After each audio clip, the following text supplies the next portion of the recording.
There is a question most men never ask out loud. Not because it doesn't matter, but because it feels personal, private, almost forbidden. Is ejaculating every day actually healthy? Some men do it daily and feel fine. Others slowly notice changes they can't explain. Lower energy, weaker erections, less motivation, less confidence. And the real question becomes this: which group are you in? I've heard this question quietly, behind closed doors, for decades. From men in their 40s, 50s, 60s, men who care deeply about their health, their masculinity, and their future. The internet offers extremes.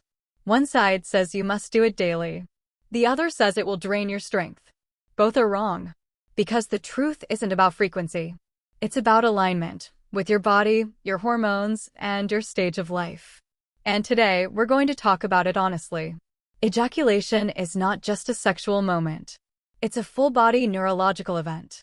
The brain releases dopamine, your reward chemical. Endorphins follow, easing tension and pain. Oxytocin creates calm and connection. Serotonin stabilizes mood. Together, these chemicals reset your nervous system. Your breathing slows. Your muscles relax. Your mind quiets. In the short term, this feels good. But here's what most men are never told. Your nervous system adapts to repetition.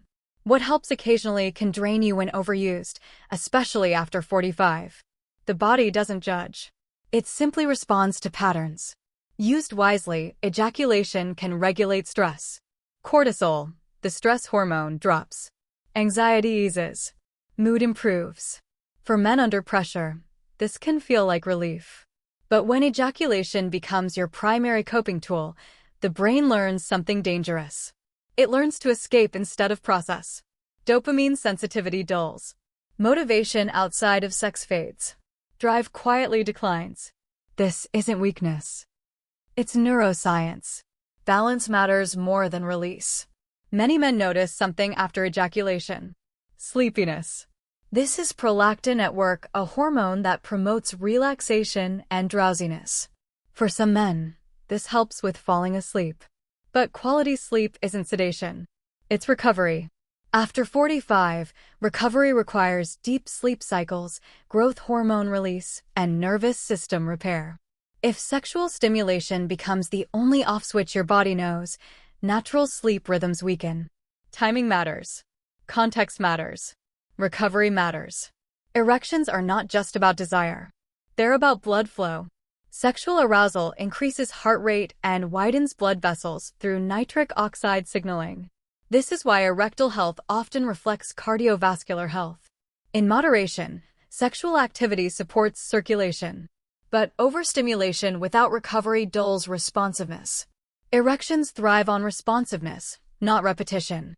A landmark Harvard study followed over 30,000 men for nearly 20 years. The findings surprised many doctors.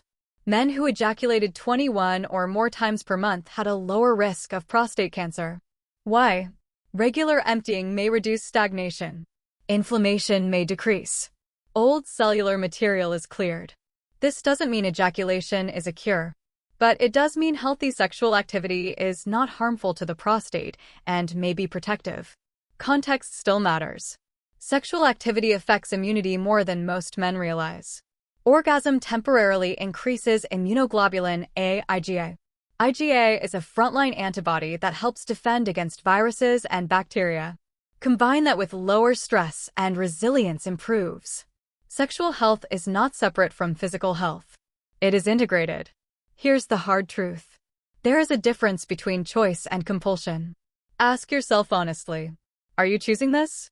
Or does it feel automatic?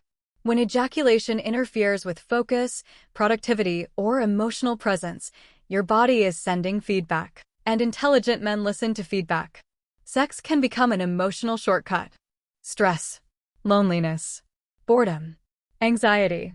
Release feels easier than reflection. But escape doesn't resolve emotion, it delays it. Over time, emotional avoidance drains vitality. Healthy men diversify coping tools.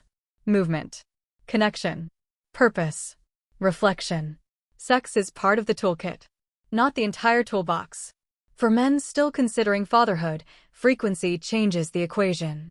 Daily ejaculation can lower sperm concentration per release. Not dangerous, but not optimal for conception. Research shows every 2 to 3 days often produces better sperm quality. This isn't about abstinence. It's about strategy.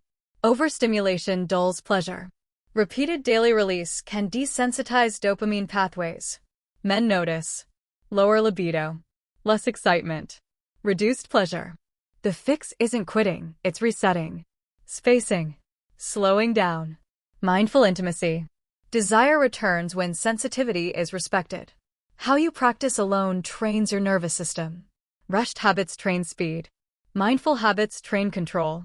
Over time, rushed release can translate into premature ejaculation. The solution is intentional practice.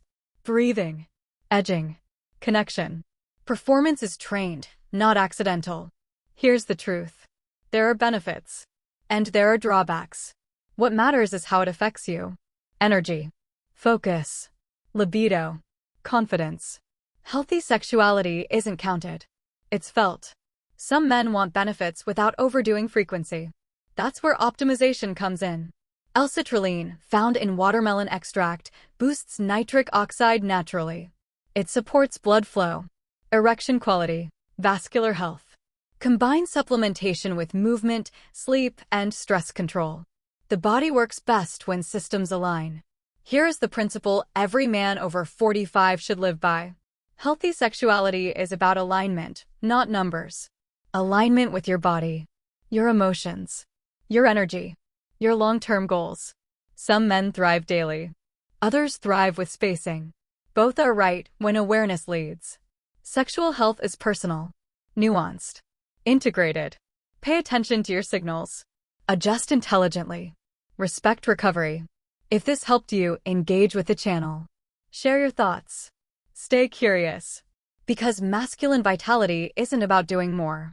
It's about doing what keeps you strong for decades.